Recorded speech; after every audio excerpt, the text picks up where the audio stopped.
আগের এপিসোডে তোমরা দেখেছিলে জীবনে প্রথম বাইক নিয়ে আমি কিভাবে 15,200 ফিটে পৌঁছাই, আর এই এপিসোডে তোমরা দেখতে চলেছো সাঙ্গেতসার লেকে গিয়ে আমরা পড়েছিলাম ব্ল্যাক আইসের কবলে, তারপর কিভাবে বার হলাম সেখান থেকে, সেই গল্প তোমাদের শোনাবো আজ। কি বলছো, রিস্ক হয়ে যাবে? পাহাড়ের পিছনে মেঘ দেখছি, কিন্তু আমরা মনে হচ্ছে পৌঁছে যাবো ততক্ষণে আমাদের গন্তব্যে। তুমি চুপচাপ থাকো, কি হ্যাঁ হ্যাঁ হ্যাঁ যেটা করছিল ওটাই করো। দুপাশে ব্ল্যাক আইস,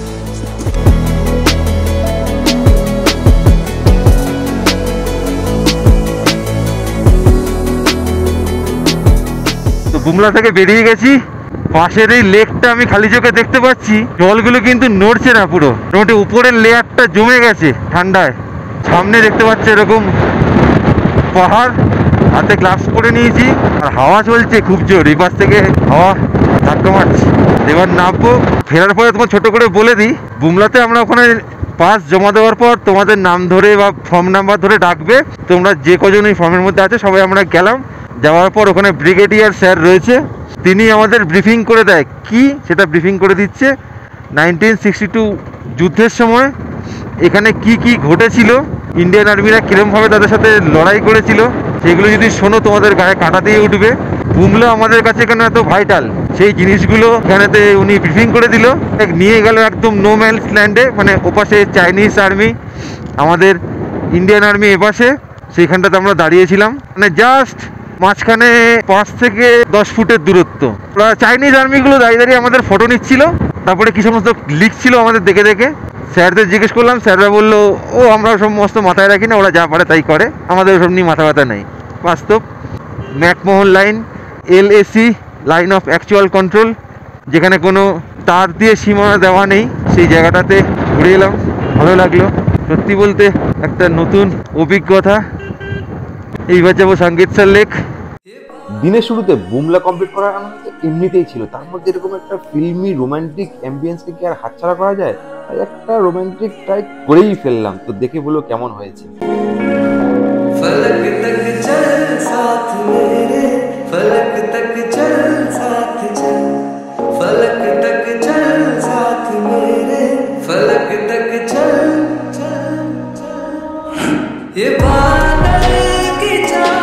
তো আমরা ওয়াই জাংশন চলে এসেছি, তাওয়াং এদিকে, আর এই যে সাঙ্গেতসার লেক। আমরা যাচ্ছি এখন সাঙ্গেতসার তানহাই করতে।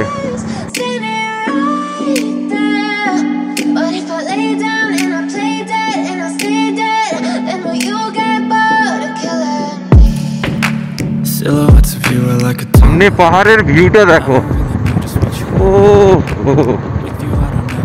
অসাধারণ লাগছে। মাধুরী লেক যাওয়ার রাস্তাটা পুরো এইরকম, পুরে বাবা, এইটা আবার আমাদের উঠতে হবে, পুরো চচ্চর করে নামিয়ে দিচ্ছে। মোমেন্টামটা ধরে বসে রয়েছি। And it's twisted, you've been gifted with the evil voodoo.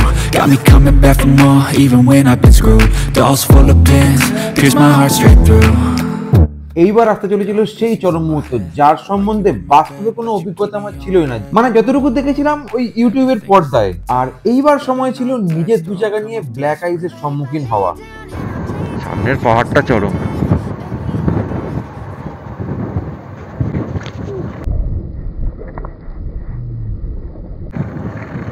Mayukh, black ice, black আইস। এটা চিনতে পেরেছি, কিন্তু আমার গিয়ার আর কমাতে পারিনি, আমি শুধু জাস্ট দুদিকে পা রেখে বেরিয়ে গেছি। তুমি নামবে যেখানে, সেখানে কিন্তু বরফ, তুমি নেবে ধরে ধরে নামো, ছাড়বে না আমাকে আস্তে আস্তে। দাঁড়ো দাঁড়ো, সাইড স্ট্যান্ড করো ময়ূক, সাইড স্ট্যান্ড করো, ঠান্ডা মাথা থাকো, কিচ্ছু হবে না। দাঁড়ো আমি যাচ্ছি, তুমি চুপচাপ থাকো, কিচ্ছু, হ্যাঁ হ্যাঁ হ্যাঁ যেটা করছিল ওটাই করো, যেটা করছিল ওটাই করো।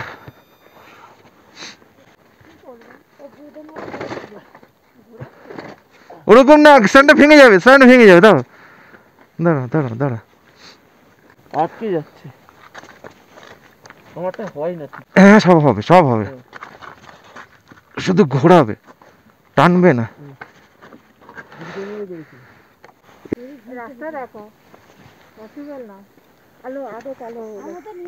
শুধু গদাকে ঘোরাতে হবে।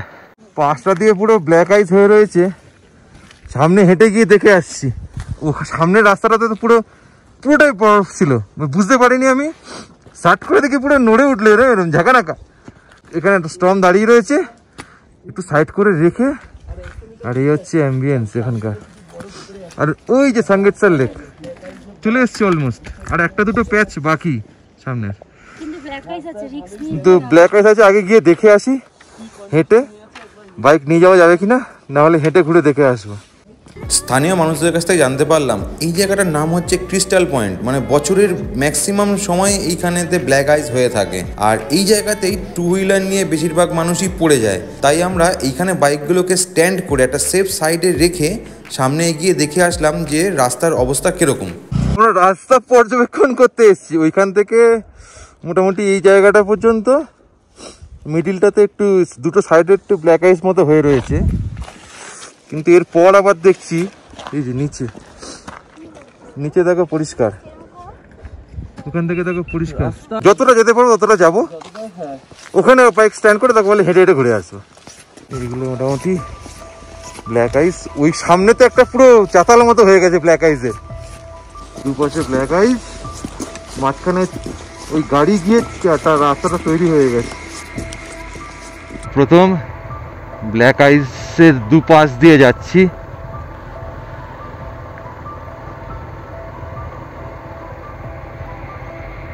একদম খুব স্টেডি।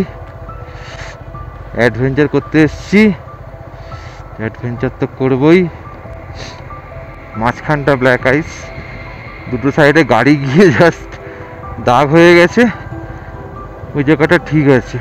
এরপর সামনে দেখলাম রাস্তা ভালো, তবে এবার আর পিক আপ নেওয়ার ব্যাপার নেই, কারণ বরফ চলে গেলে অসুবিধা হবে। ময়ূর বরফ আছে।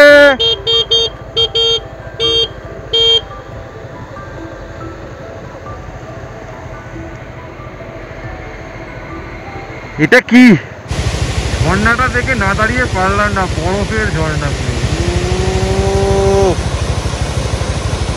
কি সুন্দর লাগছে, সেই দূর থেকে ঝর্ণা জলটা। হ্যাঁ চলো, আমরা অলমোস্ট ব্ল্যাক আইসের উপর দিয়ে যাচ্ছি।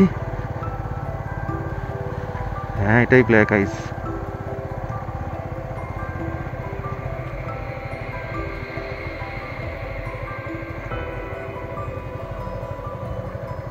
কি বলছো, রিস্ক হয়ে যাবে? হ্যাঁ সামনে নামলে উঠবে না গাড়ি, সামনে নামলে আর গাড়ি উঠবে না। এই যে রাস্তা দেখছি, এই রাস্তা দিয়ে গেলে ওই সামনে যদি নামি ওটা অসম্ভব হয়ে যাবে। পুরো দূর দূর পর্যন্ত ব্ল্যাক আইস হয়ে রয়েছে, পুরো বরফ, তো রিস্ক নিয়ে লাভ নেই। আমরা সেফ এসেছি, হ্যাঁ সেফ ঘুরবো, কারণ ভিউ আমরা দারুণ দেখব। গাড়িটা মোটামুটি ঘুরিয়ে নিয়ে আস্তে আস্তে উপরে উঠে যাবো। ও চাতাল, কলতলার চাতালের মতো। সানগেতসার লেকের একদম কাছে গিয়েও সামনে থেকে দেখতে না পেয়ে ফেরার পথে অনুপমের ওই গানটার কথা মনে পড়ে গেছিল, যেটা ছিল না সেটা না পাওয়াই থাক, সব পেলে নষ্ট জীবন। চলো ব্ল্যাক আইস শেষ। 2-3 কিলোমিটার পিছনে একটা ভিউ পয়েন্ট থেকে এবারের মতো সানগেতসার লেকের সৌন্দর্য উপভোগ করলাম, এবং পরের বার অরুণাচল প্রদেশ আসার প্রথম উপলক্ষ্য তুমি, সেই কথাও দিয়ে এলাম। এই মোটামুটি সানগেতসার লেক উপর থেকে ভিউ পয়েন্ট থেকে, ড্রোন তো নেই, তাই উপরে ড্রোন ভিউ দেখাচ্ছি তোমাদের। এই দেখো ওই যে এই পুরো জায়গাটা, নিচে এই সমস্ত জায়গাগুলো দেখেছো পুরো ব্ল্যাক আইস, ওই জন্য আর রিস্ক নিইনি, পুরো সাদা হয়ে রয়েছে। এই হচ্ছে সানগেতসার লেক। তানহাই তানহাই তানহাই। তো আমাদের মোটামুটি সানগেতসার লেকটাকে ভিজিট করে নিলাম, আর মোটামুটি ওই 1 কিলোমিটার মতো বাকি ছিল, কিন্তু 1 কিলোমিটার এত বাজে এই ব্ল্যাক আইস হয়ে গেছে। ব্ল্যাক আইসের আমার কোনো এক্সপিরিয়েন্স ছিলই না, এই প্রথম আমি ব্ল্যাক আইসের এক্সপিরিয়েন্স পেলাম। যা বুঝলাম যাওয়া উচিত নয়, কারণ ফালতু এই রিস্ক নিয়ে লাভ নেই। টোটালটা এখনো ট্রিপ বাকি আছে, এখন অনেক কটা সাইট সিন বাকি আছে, ট্যুর বাকি আছে, ডে বাকি আছে। শুধু ওইটুকুনের জন্য গাড়িটাকে ফেলে নিজেরা উৎপাত হয়ে চিৎপাত হয়ে ওরকম করে লাভ নেই। উপর থেকে জাস্ট দেখে নিলাম সানগেতসার লেক, ওই ভূমিকম্পের ফলে সৃষ্টি এই লেক, আর মাধুরী দীক্ষিত এসে এখানে অভিনয় করেছিল কৈলাস সিনেমার শুটিং। এখন বাজে 2:15। এইবার মোটামুটি একটু নিচের দিকে নেমে যাবো ওয়াই জাংশন থেকে, নেবে একটু খাওয়া দাওয়া করব। যদি আজকে পসিবল হয় তাহলে তাওয়াং ওয়ার মেমোরিয়ালেতে একটু ভিজিট করার ইচ্ছা আছে। তো দেখি কটার সময় তাওয়াং গিয়ে পৌঁছই। যদি ঠিকঠাক টাইমে তাওয়াং গিয়ে পৌঁছে তাহলে ওয়ার মেমোরিয়ালটা ভিজিট করে নেবো। Our hearts beat to the city streets. We began to feel ওয়াইগুরু জি খালসা। তো আমরা চলে এসেছি গুরুদুয়ারে অরুণাচলেতে। আর লাঙ্গার রয়েছে, চা নিয়ে নিয়েছি, পকোড়া আছে, খাবো। উঠে যেতে পারবে? গুরুজি কিন্তু অনেক উপর পর্যন্ত কোনো যাও যাও যাও যাও যাও उसको पता नहीं कितना ऊपर है। প্রচুর উঁচু এটা, ওই উঁচু দিয়ে ওয়াইগুরু জি ফাতে। যে ঘটনাটা হচ্ছে, গুরুজি যখন এখান থেকে তিব্বতে গেছিল, দুবার এই রাস্তা দিয়েই তিব্বতে গেছিল এবং দলাই লামাজিও এইখানে এসেছিলেন। তো উপরে দলাই লামাজিরও মূর্তি রয়েছে, গুরুজিরও মূর্তি রয়েছে, গুরু নানকজির। তো ওই জন্য ওনাদের শ্রদ্ধাঞ্জলি দেওয়ার জন্য উপরে একটা মন্দির করা আছে। আর এইখানেতে যারা এই রাস্তা দিয়ে আর কি মাধুরী লেকে যায়, এখানেতে লাঙ্গার দেওয়া হয় প্রতিদিন। সার্জিরা সবাই থাকে, ডিস্ট্রিবিউট করে। আর প্রিয়া পকোড়া খাচ্ছে। ও পকোড়া, এই হচ্ছে পাহাড়ের ওয়েদার। কিছুক্ষণ আগে ঝলমলে আকাশ ছিল, এখন কেমন একটা মেঘের আনাগোনা হচ্ছে। ঠান্ডা না যা, তার থেকে ঠান্ডা হাওয়াটা বেশি, চচ্চরে ঠান্ডা হাওয়া, চচ্চর করছে চচ্চর। ওয়াই জাংশনের থেকে বেরিয়ে যাচ্ছি তাওয়াংয়ের দিকে। মাধুরী লেক, আমরা তাওয়াং, এদিকে বুমলা, বুমলা তাওয়াং, পিছন দিকে মাধুরী। কি লাগছে, ও কি লাগছে। পাহাড়ের পিছনে মেঘ দেখছি, কিন্তু আমরা মনে হচ্ছে পৌঁছে যাবো ততক্ষণে আমাদের গন্তব্যে। এই ঠান্ডায় যদি ভিজতে হয় তাহলে তো টাটা, বাই বাই, খতম। মাথার উপর দেখতে পাচ্ছ কিরকম মেঘ করেছে। এই ওয়েদারে তবুও পিটিসো লেক তোমাদের দেখাচ্ছি। পিটিসো লেক আর তার পাশের এই সিনারিটা তোমাদের না দেখালে যাচ্ছে ভাই করা হবে না। এত সুন্দর লাগছে। আর এই ওয়েদারটা এরকম একটা কিরকম বেশ মায়াবী, একটু ভয়ঙ্কর হয়ে গেছে বলে হ্যাঁ বেশিক্ষণ দাঁড়ালাম না, হাতটা ঠান্ডাতে পুরো কাঁপছে। ওদিকে আমাদের মনে হয় ম্যাক ব্লক চলে এসছে। ছিল আসার সময় এখান দিয়ে উঠেছো, এখান দিয়ে নেমেছো? না, ওটার সময় এটা পাইনি। হ্যাঁ এটাই পেয়েছি, এটাই পেয়েছি। মানে ওটার সময় এই সিনারিওটা পাইনি। ও হ্যাঁ হ্যাঁ হ্যাঁ, ওটা তখন পিছন দিকে পড়েছিল, আর এই যে এখন এইরকম হয়ে গেছে। কি সুন্দর লাগছে লেকটা।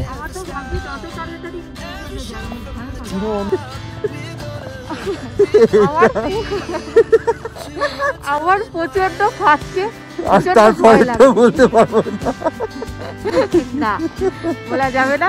ওয়েদারটা প্রচন্ড মেঘলা হয়ে গেছে, আমার প্রচন্ড ভয় লাগছে। আমি কোনো বড় বৃষ্টি এই মুহূর্তে চাই না। এই ঠান্ডায় যদি বৃষ্টি হয়, এখন অনেকটা নিচে নামতে হবে, অনেকটাই খাড়া। তবে হ্যাঁ আর 15 কিলোমিটার বাকি আছে আমাদের হোটেল। 34 মিনিট টাইম দেখাচ্ছে। গেছিলে সঙ্গীত স্যার? আমার শরীর খুব খারাপ হয়ে গেছিল। এই রে, আমি ওই জন্য দাঁড়িয়ে গেছিলাম ওখানে। কি হয়েছিল? বুকে খুব যন্ত্রণা করছিল। এখন ঠিক আছে তো? এখন ঠিক আছে। ক্যাফেটেরিয়া অনেকক্ষণ বসেছিলাম, 1 ঘন্টা 2 ঘন্টা মতো বসেছিলাম। জাননি? হ্যাঁ আমি বললাম তো, আমরা যখন ভিতরে ছিলাম ও বাইরে দিয়ে, আমার তো বাইরে আওয়াজ লাগানো ছিল, দেখেছিলেন? হ্যাঁ হ্যাঁ হ্যাঁ। এই তো আমি তো এখন ঠিক আছে তো? হ্যাঁ। ব্রিথিং প্রবলেম কিছু হচ্ছে? কোকা 30 কিছু দেবো? তোমাকে দিদি বলেছিল একবার, মানে কোকা 30 খেয়ে নাও। ব্রিথিং প্রবলেম হচ্ছে না, আমার বুকে খুব যন্ত্রণা করছে। আমি ওখানে খাবার দাবার খেলাম, কফি খেলাম, তারপর বেরোনোর পর একটু ঠিক লাগছিল। আচ্ছা, রাস্তা দিয়ে যাচ্ছিলাম, দেখি গৌতম বুদ্ধের স্ট্যাচুটা দেখা যাচ্ছে। সেই বিগ জায়েন্ট স্ট্যাচুটা উপর থেকে দেখতে পেলাম, আর উপর থেকে পুরো শহরটাকে দেখা যাচ্ছে। এই যে পুরো তাওয়াং শহরটা। মনাস্ট্রিটা কোন দিকে আছে জানো? ওই যে মনাস্ট্রিটা, ওই দূরে একটা দেখবে, ওই ওখানে একটা মনাস্ট্রির মতো আছে। তো আমরা এখন ভাবছি টাইম আছে হাতে, যখন তাওয়াং ওয়ার মেমোরিয়ালে যাবো, লাইট অ্যান্ড সাউন্ড শোটা দেখবো। তো চলো দেখি যে টিকিট পাই কিনা, কেন কটার শো হয় না হয় সেগুলো দেখতে হবে। সো তাওয়াং ওয়ার মেমোরিয়াল যাবো ভেবেছিলাম, কিন্তু রাস্তায় দেখলাম বিগ বুদ্ধা স্ট্যাচু পেয়ে গেছি। তো চলো দেখেই নি। পিছনে দেখতে পাচ্ছ বিগ বুদ্ধা স্ট্যাচু।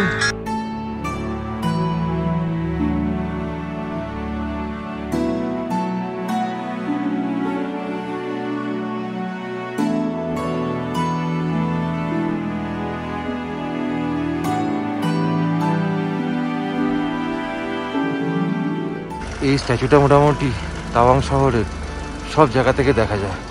এর লোকাল সাইট সিনের মধ্যে পড়ে।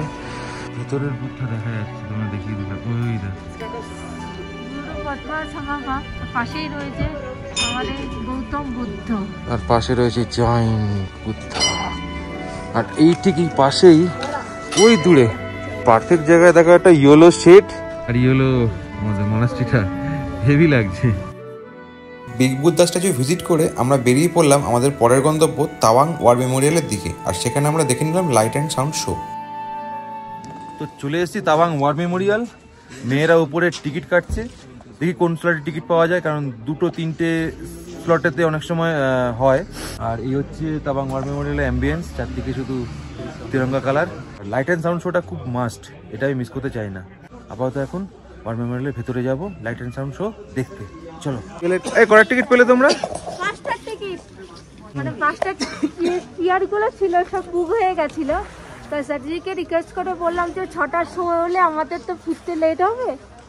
তখন বললো যে অনেকগুলো সিট খারাপ হয়ে গেছে, তার বদলে চেয়ার দিয়ে রেখেছে। তা চেয়ারে যদি আপনাদের বসতে না অসুবিধা হয় তাহলে আপনারা নিতে পারে। তো দেশের প্রোগ্রাম দেখবো, চেয়ার কেন, মাটিতে দিলেও বসে পড়বো। আমরা ঢুকে পড়েছি, ওইদিকে শো হবে স্ক্রিন।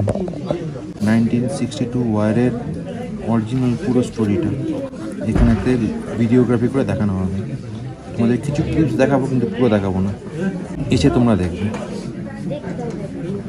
ये हिंदुस्तान की सरजमीन का वो हिस्सा है जिसकी सूरज सबसे पहले कदमबोसी करता है। अरुण अर्थात सूरज की पहली सरगर्मी का अड्डा है ये, इसीलिए इसको अरुणाचल कहते हैं। इसकी निगहबानी हम करते हैं, हम इसके प्रहरी हैं। हम यानी कि तवांग में तैनात हिंदुस्तानी सैनिक, हम यानी जज्बे और बहादुरी के वो पुतले जिसके रोम रोम में बसा है हिंदुस्तान, हिंदुस्तान और सिर्फ हिंदुस्तान।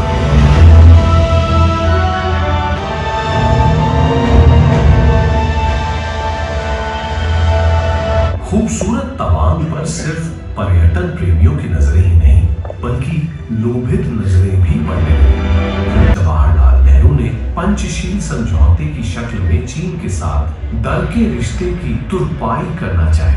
उसी नियत से उन्होंने हिंदी चीनी भाई भाई का नारा भी बुलंद किया, पर वो चीन का ऊपरी स्वांग भर था।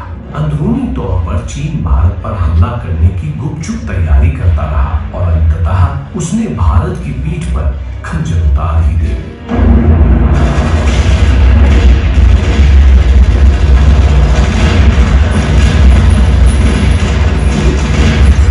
सन 1962 में चीन ने भारत पर औचक्के से आक्रमण कर दिया, पर तारीख गवाह है कि युद्ध हथियार से नहीं, ना ही तादाद से लड़ा जाता है। युद्ध लड़ा जाता है केवल और केवल हौसले से।